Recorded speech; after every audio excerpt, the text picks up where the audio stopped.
Bismillahirrahmanirrahim. Assalamualaikum warahmatullahi wabarakatuh.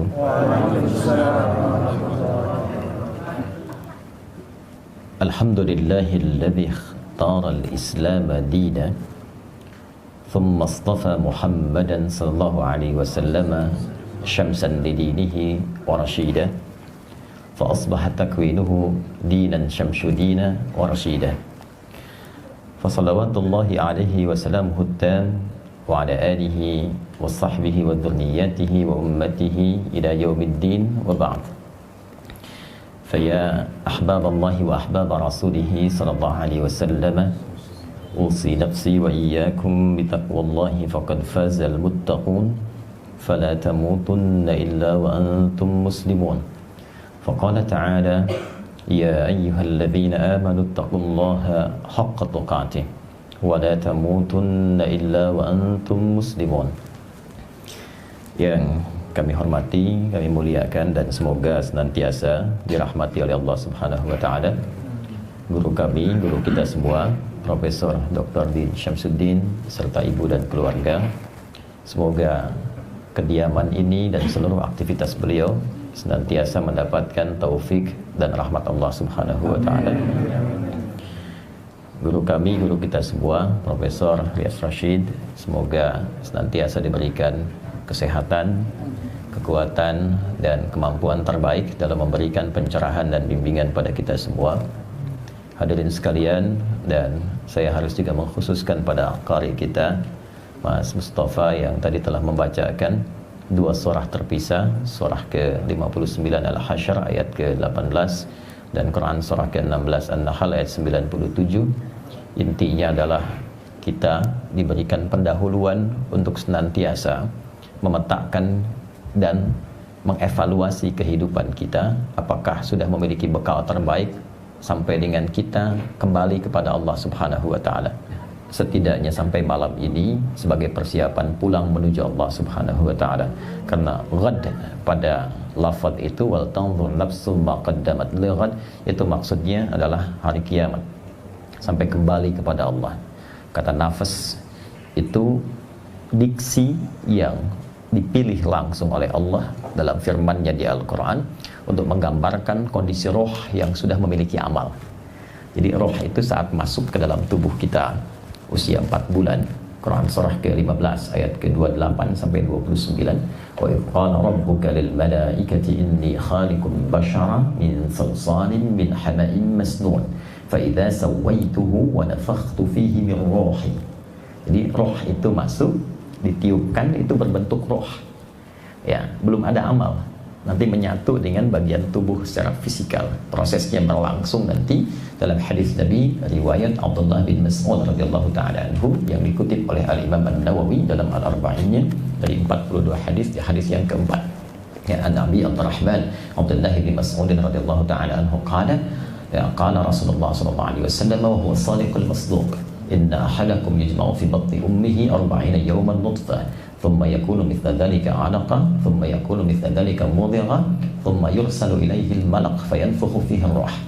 Ada proses yang terjadi dalam proses kelahiran setiap hamba Allah. Setiap kita akan berproses dulu di rahim ibundanya. 40 hari pertama itu proses nanti antara spermatozoa dan ovum. 40 hari kedua berbentuk alaqah, zigot yang boleh menempel di dinding rahim. 40 hari ketiga berbentuk mudghah. 120 hari usia 4 bulan diutus malaikat untuk meniupkan roh dengan izin Allah. Nah, nanti terjadi dialog ya untuk persaksian kita syahadat pertama di dalam kandungan. Itu ada di Quran surah ke-7 Al-A'raf di ayat ke-172. Wa idz akhadha rabbuka min bani adama min zuhurihim dzurriyyatahum wa ashhadahum, jelas kalimatnya. Wa ashhadahum ala anfusihim alastu bi rabbikum qalu bala syahidna. Nah, jadi rohnya masuk. Roh saat nanti menyatu dengan fisik, maka mulai membimbing fisik kita nanti untuk beraktivitas. Nah, segala aktivitas yang dikerjakan oleh fisik itu yang disebut dengan amal. Maka amal itu nanti yang dibawa pulang oleh roh. Ketika roh sudah mendapati amal, berubah namanya menjadi nafas. Dan nafas itu yang pulang. Jadi antara masuk dengan pulang itu beda. Masuk belum ada amal, keluar ada amal. Karena itulah panggilannya saat dipanggil roh itu pulang, itu menggunakan nafas, bukan roh lagi. Quran surah ketiga Ali Imran ayat 185. Kullu nafsin dha'iqatul maut, bukan kullu rohin, kullu nafs. Nah, nanti yang ditugaskan malakul maut. Quran surah ke-32 ayat yang ke-11. Qul yatawaffakum malakul mautil ladzi wukkila bikum. Nah, kalau amalnya bagus, amal bagus itu amal yang baik yang dinilai langsung oleh Allah sebagai kebaikan. Setiap kebaikan yang disepakati dibenarkan oleh Allah disebut soleh namanya. Maka disebutlah dari sini amal soleh. Orang yang banyak amal solehnya akan memberikan ketenangan kepada jiwanya. Karena itu hal pertama yang dihasilkan dari seseorang ketika beramal soleh itu ketenangan jiwa. Itu dulu. Kalau kita sholat kan tenang ya, baca Quran tenang, ya kan? Berdoa tenang. Jadi semua bentuk amal soleh itu dampak awalnya menghasilkan ketenangan. Semua jenis amal soleh di Quran disebut dengan zikir. Sholat itu zikir. Quran surah ke-20 Taha ayat ke-14. Wa aqimis sholata lidzikri. Baca Quran itu zikir. Quran surah ke-15 ayat 9. Inna nahnu nazzalna dzikra wa inna lahu lahafidhun. Berdoa itu zikir. Makanya kan kalau punya persoalan, ya alih-alih bikin status yang tidak jelas di media sosial itu, ya, yang tidak mengentaskan persoalan, lebih enak berdoa kan? Nah, bukankah saat berdoa itu seketika ada ketenangan ya? Nah, karena itu doa disebut dengan zikir. Quran surah ke-7 Al-A'raf ayat 205. Wadhkur rabbaka fi nafsika tadarruan wa khifatan wa dunal jahri minal qaul. Kita pasca salat ya, assalamualaikum warahmatullahi, assalamualaikum warahmatullahi. Zikir kan? Nah, zikir itu kan ketika diucapkan memberikan ketenangan pada jiwa kan? Itu Quran surah ke-4 ayat 103. Fa idza qadaitumus sholata, maka jika telah Anda tuntas mengerjakan salat untuk menambah ketenangan itu fadhkurullaha, segera berzikir. Apa fungsi zikir? Quran surah ke-13 ayat ke-28. Ala bidzikrillahi tatma'innul qulub. Itma'anna yatma'innu. Sifatnya disebut dengan tumanina. Karena itu dalam zikir ada tumanina. Bukankah dalam salat ada tumanina? Ya, maksudnya kalau kita ruku kata Nabi, hatta tatma'inna raki'ah. Jangan langsung bangkit dan jangan langsung baca doa. Tenangkan dulu. Rapikan dulu, biarkan darah mengalir dengan nyaman. Jadi baca doa itu dalam ketenangan. Nah, karena itu sholatnya dinikmati. Ya, itulah tumakninah dalam sholat. Tumakninah dalam doa. Jiwa kalau terbiasa tumakninah, maka nafas itu akan memiliki tumakninah. Nafas yang punya tumakninah maka disifati dengan mutmainnah namanya. Nah, itu yang pulang. Makanya ketika kita pulang, panggilannya nafas mutmainnah. Quran surah ke-89 Al-Fajr ayat 27 sampai 30. Ya ayyatuhan nafsul mutmainnah irji'i ila rabbiki radiyatan mardiyah fadkhuli fi ibadi wadkhuli. Nah, tadi ayat pertama yang dibaca itu mengingatkan apakah sampai kita duduk di kediaman ini, sampai detik ini sudah merasa mutmainnah belum? Jangan-jangan sampai malam ini belum ada ketenangan itu, sehingga ketika dipanggil pulang atau diingatkan pun masih belum siap atau gelisah. Sederhana pertanyaannya, kalau ayat itu didengarkan pakai iman, kira-kira sederhananya begini, hei, kalau malam ini meninggal, sudah siap belum? Ya? Nah, jiwa-jiwa yang terbiasa beramal soleh, kapanpun dipanggil itu nyaman saja. Mau malam ini, mau nanti, mau besok, tenang saja dia. Nah, karena itu, jika memang belum mendapati itu, maka disusulkan tadi di An-Nahl ayat 97. Perbaiki imannya, baik lelaki ataupun perempuan. Man amila, siapa yang mengerjakan amalan salihah, perbuatan yang baik, min dzakarin au untha wa huwa mu'min, lelaki ataupun perempuan, sepanjang ia mengaku beriman. Jadi iman itu akan mendorong pelakunya pasti berbuat baik. Ingat, itu persamaannya. Jadi kalau mengaku beriman pasti berbuat baik. Maka apa yang terjadi? Kata Allah, kalau Anda memutuskan merubah diri sejak detik ini, mengambil bacaan Quran tadi, maka Allah akan merubah sisa kehidupannya lebih terukur, lebih baik, lebih punya bekal dibandingkan hari-hari sebelumnya yang telah dilalui. Itulah falanuhyiyannahu hayatan thayyibah. Jadi hayatan thayyibah itu mencakup banyak hal. Rizkinya lebih berkualitas dibanding sebelumnya. Memang sebelumnya mungkin kelihatan dapat banyak, tapi berkah tidak. Apakah rezeki itu mendekatkan kita kepada Allah? Ada kualitas dalam rezeki itu, atau jangan-jangan bertambah tapi maksiatnya pun nambah juga. Ya. Nah, coba dicek, apakah pakaian yang sudah dikenakan sekarang sudah banyak digunakan untuk ibadah? Jangan-jangan nambah koleksi pakaian yang sudah ada pun belum pernah dipakai sholat. Itu sepedanya tuh yang pernah dipakai dari subuh, ya, mulai olahraga berangkat, sudah pernah dipakai ke masjid belum? Itu dihisab. Sepeda belum pernah dipakai ibadah sudah minta motor. Motor belum pernah dipakai ke taklim sudah minta mobil. Ya. Nah, itu sudah mendapatkan kebaikan belum di situ? Karena itulah kalimat thayyib ketika disebutkan pertama dalam Al-Quran itu bersanding dengan kata halal, dibuka dengan huruf ya, dikuatkan dengan ayyuha, lalu objeknya menggunakan nas. Itu di Quran surah kedua Al-Baqarah ayat 168. Ya ayyuhan nasu. Ya disebutkan sebanyak 361 kali dalam Al-Quran untuk memanggil semua objek dengan semua jarak, baik dekat, menengah, ataupun jauh. Ayyuha disebutkan 150 kali dalam Al-Quran. Ayyunya berfungsi menguatkan munada, haknya menegaskan, mengingatkan tanbih. Jadi ketika Allah mengatakan, hei semua manusia, dimanapun kau merasa berada, merasa dekat, menengah, atau jauh dari aku ingatkan ya, aku tegaskan ya, selama berkehidupan silahkan bertebaran di bumi, jadi apapun. Kulu mimma fil ardi, silahkan mencari penghidupan. Minimal kan kita katakan mencari sesuap nasi ya, walaupun yang dicari kan kendaraan juga, rumah juga, kan? Silahkan bertebar, silahkan. Tapi halalan thayyiban. Apa itu halal? Halal itu yang tidak ada problem di dalam pandangan Allah Subhanahu wa taala. Kalau itu bisa kita hasilkan, maka semua kegiatan kita itu berubah namanya menjadi hasanah. Hasanah. Hasanah itu setiap perbuatan baik yang punya nilai di sisi Allah. Ya, bukan hanya sholat. Ya, sholat itu disebut hasanah. Quran surah ke-11 ayat 114. Aqimis sholata tarafain nahar wa zulafan minal lail innal hasanat. Jadi setiap kita sholat, kalau diniatkan karena Allah, ada poinnya. Ya, tapi bukan hanya ibadah ritual. Merawat anak, ya, kemudian saling menyayangi suami istri, meniatkan pekerjaan karena Allah, itu punya nilai. Setiap dikerjakan satu aktivitas, nilainya 10. Quran surah ke-6 ayat 160. Ini nggak apa-apa ya kita Quran hadis ya. Quran surah ke-6 Al-An'am ayat 160. Man jaa'a bil hasanati falahu asyru amsalihha. Nah, ngitungnya tuh bukan begini. 1, 2, 3, terlalu sedikit. Menghitungnya dalam hitungan Allah tuh 1 keduanya 500 tahun. 2 ketiganya 500 tahun. 3 keempatnya 500 tahun. Nanti setiap poin hasanah itu 1 kedua, 2 ketiga, 3 keempat namanya ajrun. Ajrun, lahum ajrun ghairu mamnun. Ya, Quran misalnya surah At-Tin, surah ke-95 itu, ya. Nah, nanti itu akan dikonfirmasi di akhirat. Itu yang kita sebut pahala. Ya, ini nggak akan ikut. Jadi pakaian yang kita kenakan nggak akan ikut. Tapi nilai, value yang melekat pada pakaian yang dikerjakan amal soleh, itu yang ikut berupa pahala. Nah, itu nanti ditampakkan saat sakaratul maut, plus saat kembali kepada Allah di akhirat. Hasanah di dunia dikonfirmasi di akhirat. Karena itu kita sering berdoa supaya kegiatan dunia kita menjadi hasanah, supaya di akhirat ditampakkan hasanahnya.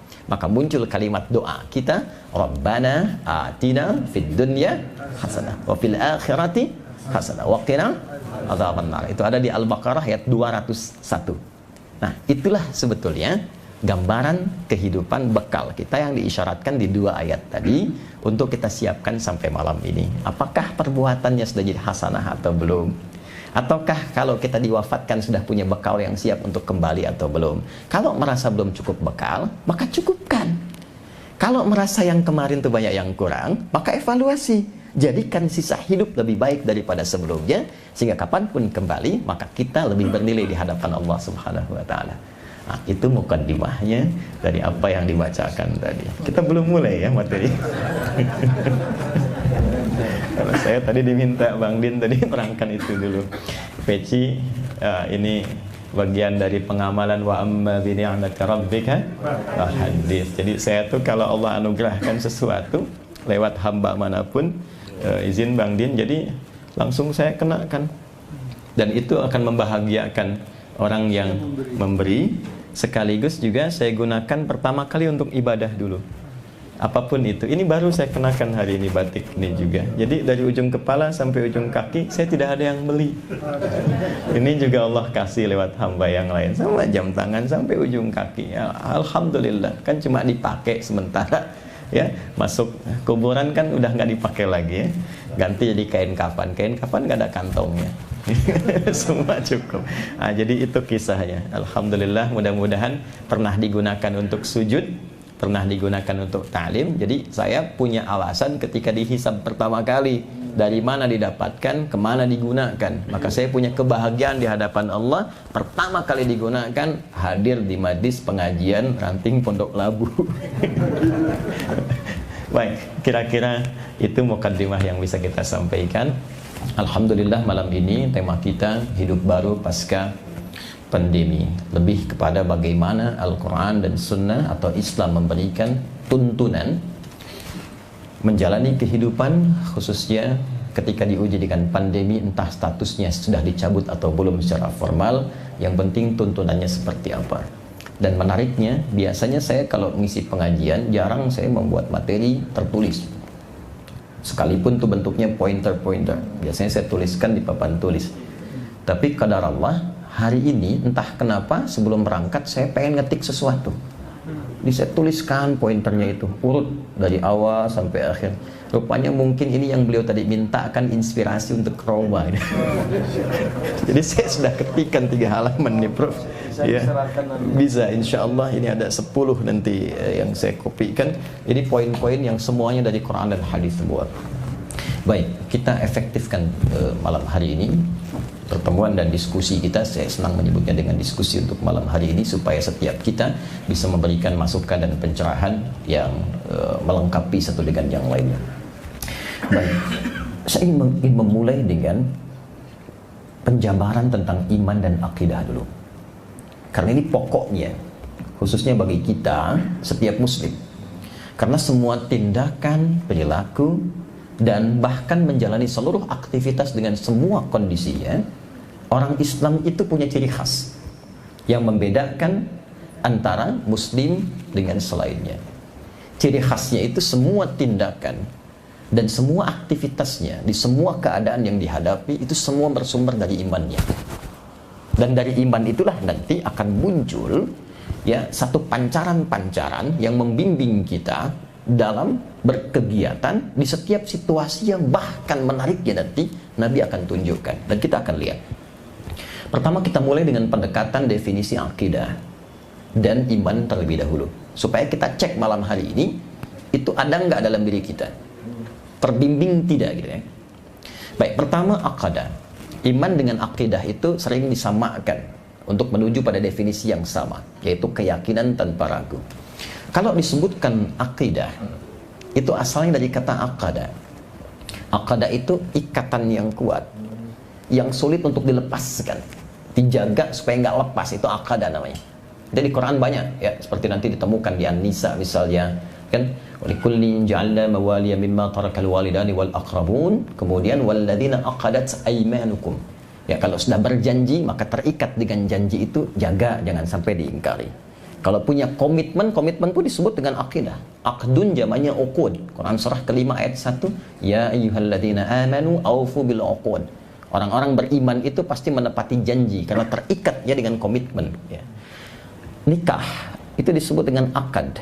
Ya, perjanjiannya akad nikah. Kenapa disebut dengan akad? Kalau sudah berakad, jaga komitmen itu dengan kuat. Ya, komitmen yang sudah dibangun, melindungi, menyayangi, mengayomi, ya, selain nafkah dan sebagainya, jaga dengan kuat, jangan sampai kemudian terlepas atau bertentangan dengan apa yang telah disampaikan. Kalau menjadi sifat, ya, yang melekat kuat, yang sulit dilepaskan, maka berubah nanti menjadi kata benda, dari aqadah menjadi aqidah. Iman itu disifati dengan aqidah. Seakan-akan memberi kesan kepada kita, kalau sudah beriman, ikat dalam jiwa, jangan sampai lepas, ikat di sini, ya, tanamkan dalam jiwa kita, jangan sampai lepas. Itu yang dimaksudkan Quran surah ketiga Al-Imran ayat 102, dan selalu diingatkan oleh Nabi, umumnya saat pengajian, bahkan nanti menjadi wasiat utama di khutbah Jumat.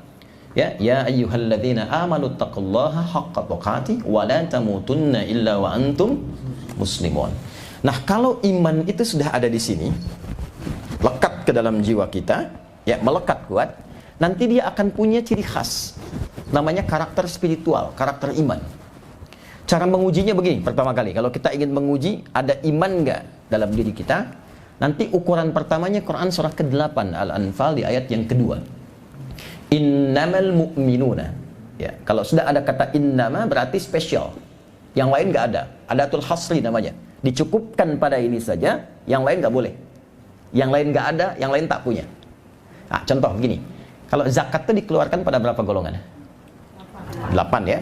Oke. Boleh nggak di luar 8 itu? Baik, nggak boleh ya.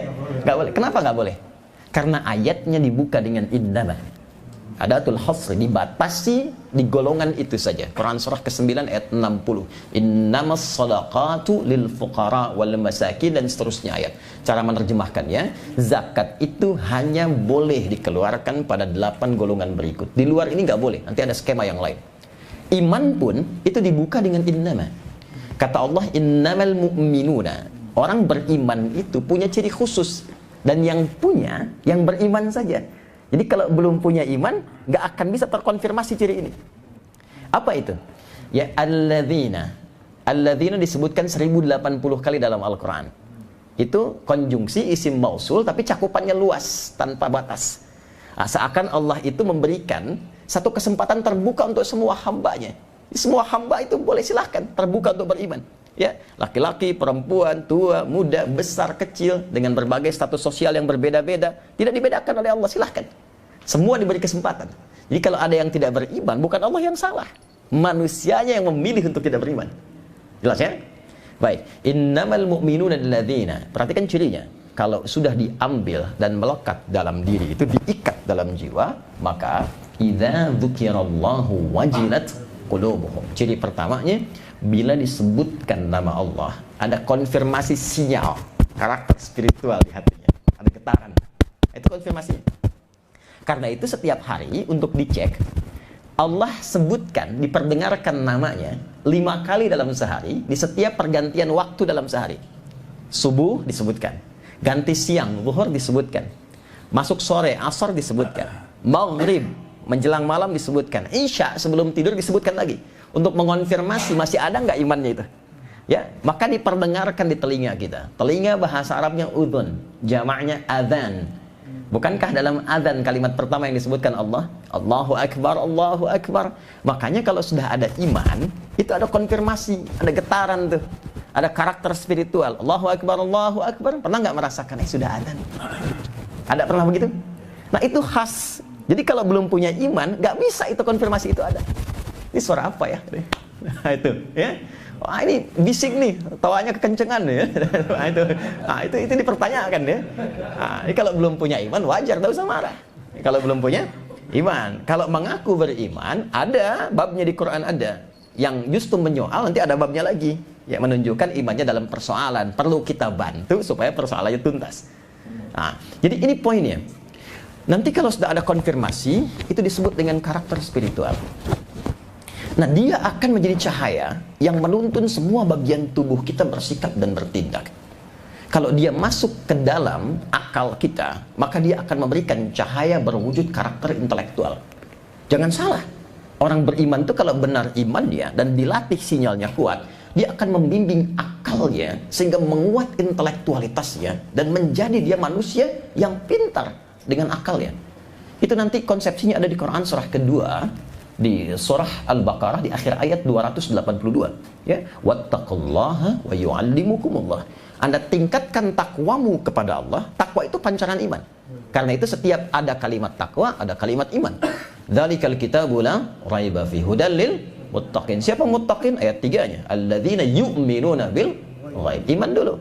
Kita puasa di Ramadan dibuka dengan iman. Ya ayyuhalladzina amanu kutiba alaikumus siyam. Ditutup dengan kalimat la'allakum tattaqun. Jadi wattaqullah, sepanjang Anda menguatkan iman dengan meningkatkan takwa, kata Allah, saya berikan pancaran bimbingan dari iman itu masuk ke dalam otakmu, ke akalmu, dibimbing engkau untuk mudah mencerna segala hal.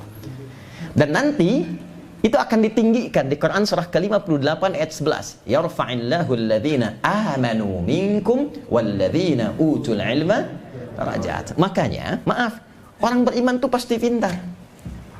Tidak ada yang tidak pintar. Dan kalau kita mau riset, jujur meriset, silahkan cek. Orang-orang hebat di masa lalu, entah itu fokusnya dalam bidang agama, syariat, Al-Imam Syafi'i, Al-Imam Ahmad bin Hanbal, sebelumnya Imam Malik, Imam Abu Hanifah, apalagi ke sahabat. Itu rata-rata mereka memulai dengan meningkatkan ketaatan ritual dulu, aspeknya spiritual. Ya, atau Al-Kindi, Al-Farabi, Al-Ghazali, Ibn Sina, ya, siapa lagi misalnya yang lain? Al-Khawarizmi, semua kalau kita lihat biografinya, mereka memulai dengan imannya dulu. Rata-rata di usia dini sudah hafal Quran. Dan izin Prof, saya mendapatkan riset itu orang Maghrib Maroko yang tinggal lama di London, di Inggris, meriset ternyata orang yang menghafal Quran dengan benar itu disimpulkan bisa meningkatkan kecerdasannya 3 kali lipat dari manusia biasa. Karena dari dini dia sudah melatih dirinya dengan lebih dari 52.000 kosakata. Terus, sehingga mudah mencerna dan menerima yang lain. Makanya ulama besar kita yang menemukan kimia Jabir bin Hayyan, yang menemukan prototipe pesawat terbang misalnya Ibnu Firnas, itu rata-rata hafal Quran di usia dini, 9-10 tahun. Ya. Lalu melatih sholatnya, setelah itu ilmu apapun cepat. Itulah karakter intelektual. Ya, dan saya sarankan saat sekarang kalau ada anak, cucu misalnya, sekarang eranya era Quran Pak, Bu. Eranya era Quran. Jadi kalau kita mulai dari pendekatan itu, tapi iman ya, babnya ya. Iman itu harus yakin, jangan ragu. Jadi kalau ada ragunya nggak akan dapat itu. Kemudian dilanjutkan dengan cepat. Iman itu pun nanti kalau ditembuskan ke bagian tubuh kita secara fisikal, maka akan membimbing seluruh aktivitas kita sehingga melahirkan apa yang disebut dengan karakter moral. Itu yang disebut dengan akhlak namanya. Dari karakter moral ini muncul karakter kinerja. Diatur. Jadi orang beriman tuh begini, dari ujung kepala sampai ujung kaki tidak pernah dia bertindak kecuali dibimbing oleh cahaya imannya. Jadi kalau kita riset ayat-ayat Quran yang berbicara tentang fungsi tubuh kita, hampir setiap menyebutkan fungsi tubuh itu selalu dimulai dengan imannya terlebih dulu, baru fungsinya. Contoh saya tanya, Bu, Ibu, apa fungsi mata? Melihat, baik. Kalau cuma melihat, kambing pun melihat. Elang melihat. Mata elang lebih tajam daripada kita kan? Elang di atas tuh lihat anak ayam kelihatan. Kita udah naik, anak sendiri nggak tampak ya. Baik. Tapi ingat, mata elang setajam-tajamnya tidak dihisab, mata kita dihisab. Dan kita ini saat tercipta, ingat, kita ini makhluk mulia, melebihi kemuliaan jin bahkan malaikat, apalagi hewan. Karena makhluk mulia, maka Allah menjaga kehormatan semua bagian tubuh kita untuk selalu berada di jalur yang mulia. Itu nanti ada di Quran surah ke-17 ayat ke-70. Walaqad karramna bani Adam. Pakai lam dan qad. Lamnya, ingat, litaukid, qadnya litahqiq. Lamnya menguatkan, qadnya menjamin. Kata Allah, hei, aku tegaskan ya, semua manusia aku cipta bukan hanya fisiknya, aku lekatkan pada fungsi fisik itu semua harus mulia. Makanya muncul hukum haram. Haram itu dari kata hormat. Kenapa muncul hukum haram? Untuk menjaga kehormatan manusia supaya tidak merendahkan dirinya di hadapan Allah yang seharusnya bersikap mulia. Maka turunlah Quran surah Cahaya misal, Quran surah ke-24 ayat 30 untuk laki-laki, ayat 31 untuk perempuan. Ini baru mata. Baru mata. Qul. Itu perintahnya tuh. Qul lil mu'minina, Muhammad SAW firalkan. Saya sekarang senang menerjemahkan dengan viral kan, dibandingkan kata kan, karena sekarang musimnya viral ya. Nah, kalau sudah viral, like, share, and comment ya, subscribe. Di subscribe ke TV-mu. Kullil mu'minina Muhammad, viralkan kepada semua pria-pria yang merasa beriman. Perhatikan, imannya dulu, baru yaghuddu min absarihim. Imannya akan membimbing fungsi pandangan di matanya untuk melihat yang baik saja. Gitu. Jadi ada fungsi iman. Jadi iman itu memberikan karakter moral menjadi akhlak, tembus ke karakter kinerja di pandangan kita. Ini cukup dengan beriman, tidak akan mungkin melihat yang salah. Tak akan mungkin melihat maksiat. Karena ketika yang dilihat itu tidak dibenarkan oleh imannya, iman kan dibimbing Tuhan, dibimbing Allah. Tidak dibenarkan oleh Allah, maka seketika akan dipalingkan. Maka mustahil bisa korupsi. Mustahil bisa menipu, mustahil bisa mencuri, melihat yang tak baik saja sudah nggak bisa. Gitu. Nanti turun ke lisan juga imannya dulu sebelum lisannya. Nanti pindah ke Quran surah 49 tuh, ayat 11 sampai 12. Ya ayyuhalladzina amanu, hai semua pemilik iman. Imannya dulu. La yashar qaumin qaum. Lisanmu tidak akan pernah digunakan untuk mencela orang lain. La yaghtab ba'dukum ba'dha, enggak akan bikin hoax. Jadi kalau iman itu sudah ada, lisan itu pasti baik. Kata Nabi, man kana yu'minu billahi wal yaumil akhir falyakul khairan aw liyasmut. Ya, siapa yang merasa beriman pada Allah dan hari akhir dan yakin akan dihisab, lisannya pasti akan dituturkan pada yang baik. Itu dari ujung kepala ke mata, turun ke lisan, ya sampai ke ujung kaki. Makanya ketika dia melihat sesuatu yang tak baik, itu bisa kompak lisan dan mata tuh bersamaan. Anda pengen lihat ceramah di YouTube, tapi yang muncul gambar yang tak bagus, iklan yang aneh gitu kan. Nah, itu seketika nggak usah diminta lagi, berpaling begini. Dan lisannya cepat. Quran surah ketiga ayat 133, wasari'u ila maghfirah. Ada istighfar tuh, astagfirullah. Ya. Dan itu nggak ada yang terlambat, nggak ada. Lisannya istighfar, matanya nggak berpaling, astagfirullah. Gitu. Nggak bagus. Itu nggak ada. Cepat itu. Nanti kalau sudah terbiasa, itu semua kegiatannya yang tadi dikerjakan, itulah ibadah namanya. Orang yang beribadah namanya abdun, jamanya ibad.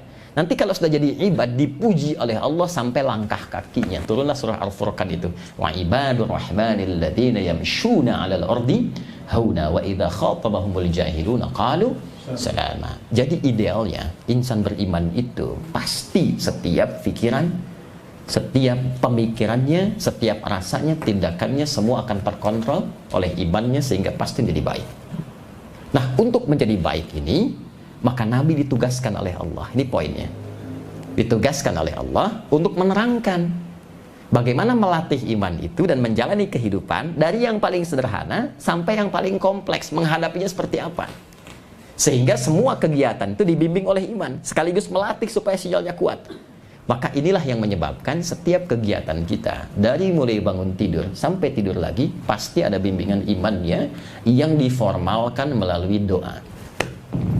Kalau Bapak Ibu mau cek dan jujur untuk membuktikan dan menguatkan keyakinan kita bahwa Islam ini benar, bukan rekayasa Nabi Muhammad, tapi langsung agama yang dibenarkan oleh Allah dan bisa kita komparasikan dengan keyakinan manapun yang ada di muka bumi.